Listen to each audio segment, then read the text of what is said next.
Assalamualaikum warahmatullahi wabarakatuh. Kami kelompok 5 akan menjelaskan materi terkait pengambilan keputusan investasi. Nah, sebelum membahas materinya, perkenalkan terlebih dahulu, kami kelompok 5 beranggotakan 5 orang, di antaranya saya sendiri, Sonia. Adapun rekan kelompok saya yaitu Saudara Ahmad Fauzi Hasan, Saudari Wiwin Wulandari, Saudara Mardani, dan Saudari Nurmiati Salim. Oke, kita masuk pada pembahasan pertama, yaitu pengertian dari keputusan investasi. Nah, apa itu keputusan investasi? Jadi, keputusan investasi adalah sebuah tindakan yang dilakukan oleh manajer keuangan dalam mengalokasikan sejumlah dana ke dalam bentuk investasi. Nah, dari keputusan tersebut, investor pasti mengharapkan adanya laba dalam jangka waktu yang cukup panjang. Nah, keputusan investasi juga berkaitan dengan proses pemilihan satu atau lebih alternatif investasi yang dinilai menguntungkan dari sejumlah alternatif investasi yang tersedia bagi perusahaan. Nah, jadi tidak hanya soal keuntungan besar yang mendasari keputusan investasi, tetapi juga menyangkut risiko. Nah, langkah-langkahnya pun tidak hanya sebatas analisis risiko saja, begitu pula dengan sifat investasi yang harus kita ketahui terlebih dahulu sebelum yakin menempatkan dana berupa yang pertama, independent project. Nah, sifat ini adalah ketika memutuskan untuk berinvestasi di suatu entitas usaha, di mana investor yakin investasinya itu akan tepat. Nah, adapun alasannya itu bisa datang dari penerapan proyek investasi perusahaan tersebut memang dirancang demikian, atau karena fungsi proyek investasi setiap investor itu yang berbeda satu sama lain, sehingga tidak menutup peluang banyak investor untuk mendapatkan profit. Oke, selanjutnya yang kedua yaitu mutually exclusive project. Nah, sifat ini akan memberikan keputusan investasi yang lebih selektif, di mana sebab satu-satunya adalah persoalan fungsi proyek investasi yang sama antara investor satu dengan yang lain.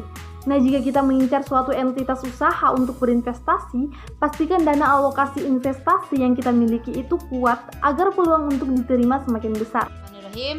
Saya Wiwin Wulandari akan melanjutkan materi selanjutnya, yaitu dasar keputusan investasi. Proses keputusan investasi adalah pemahaman hubungan antara return harapan dan risiko suatu investasi. Hubungan return risiko dan return harapan dari suatu investasi merupakan hubungan yang searah dan linear. Berikut penjelasan secara lengkapnya. Yang pertama yaitu return, merupakan sebutan untuk keuntungan yang didapat dari menanam dana dari sebuah instrumen investasi. Lalu ada dua jenis investasi pada konteks manajemen investasi, yaitu return harapan dan return aktual atau yang terjadi. Yang kedua yaitu resiko. Resiko merupakan sebutan untuk kerugian yang dialami oleh investor karena berbagai faktor. Kebanyakan risiko terjadi karena hal yang tidak terduga, strategi yang tidak matang, dan kesalahan pada kalkulasi dan analisis investasi. Assalamualaikum warahmatullahi wabarakatuh. Saya Nurmiati Salim akan menjelaskan materi yang selanjutnya, yaitu cara pengambilan keputusan investasi. Dalam mengambil keputusan investasi, terdapat beberapa langkah yang harus dilakukan guna mendapatkan solusi terbaik dan strategi investasi paling menguntungkan. Langkah-langkah tersebut bisa dikatakan sebagai proses keputusan investasi. Proses keputusan investasi terdiri dari 5 tahap keputusan yang berjalan terus-menerus sampai tercapai keputusan investasi yang terbaik. Berikut langkah ataupun tahapan pada proses keputusan investasi. Yang pertama, penentuan tujuan investasi. Pada tahap ini, investor harus tahu apa tujuan mereka dalam berinvestasi, apakah itu jangka panjang atau pendek, risiko tinggi dengan potensi keuntungan yang tinggi, atau risiko rendah tapi dengan keuntungan yang rendah. Yang kedua, penentuan kebijakan investasi. Tahap ini dimulai dengan penentuan keputusan alokasi aset, di mana keputusan ini menyangkut pendistribusian dana yang dimiliki pada berbagai kelas aset yang tersedia seperti saham, obligasi, dan sekuritas luar negeri. Tahapan yang ketiga yaitu pemilihan strategi portofolio.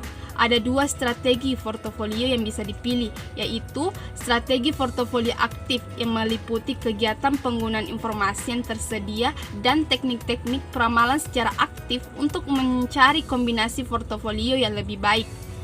Yang kedua, strategi portofolio pasif yang meliputi aktivitas informasi pada portofolio yang seiring dengan kinerja indeks pasar.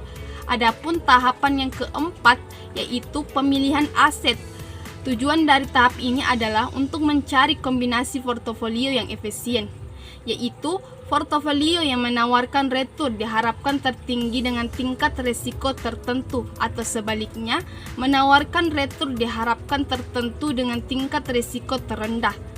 Tahapan yang kelima yaitu pengukuran dan evaluasi kinerja portofolio. Tahap ini bisa dikatakan sebagai tahap final dan penentuan apakah keputusan investasi sudah layak atau belum. Jika tahap pengukuran dan evaluasi kinerja telah dilewati dan ternyata hasilnya kurang baik, maka keputusan investasi harus dimulai dari tahap pertama. Demikian seterusnya sampai dicapai keputusan investasi yang paling optimal. Baik, terima kasih. Saya akan melanjutkan penjelasan dari pemateri sebelumnya. Jadi saya akan membahas tips mengenali atau mengambil keputusan investasi yang tepat. Mengambil keputusan investasi memiliki strategi tertentu agar kiranya untuk memilih instrumen yang tepat dalam menanamkan modal yang tepat pula. Jadi ada beberapa poin. Yang pertama itu kenali jenis investasinya. Apakah dalam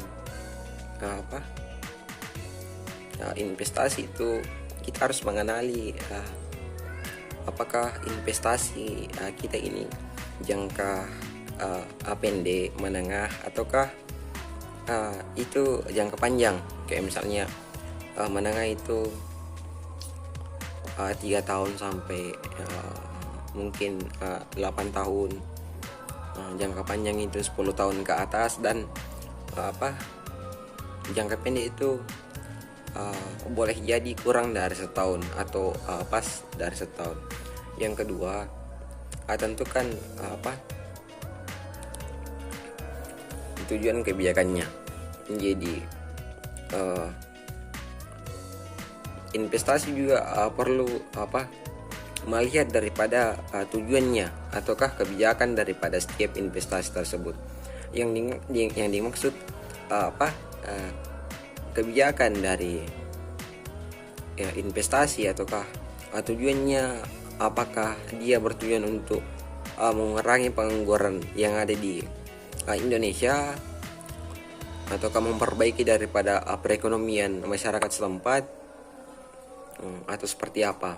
Yang ketiga itu tetapkan strategi portfolio atau profit maksimal, bahwa harus memang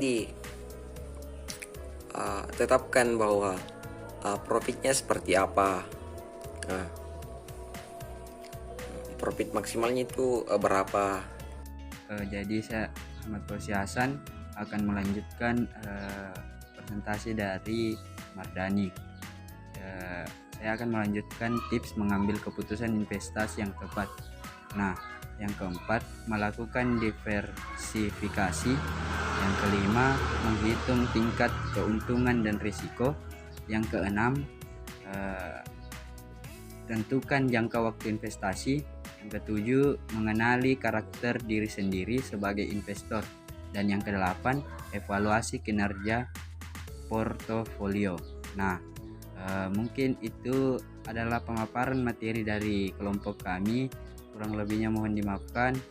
Billahi taufiq wal hidayah. Assalamualaikum warahmatullahi wabarakatuh.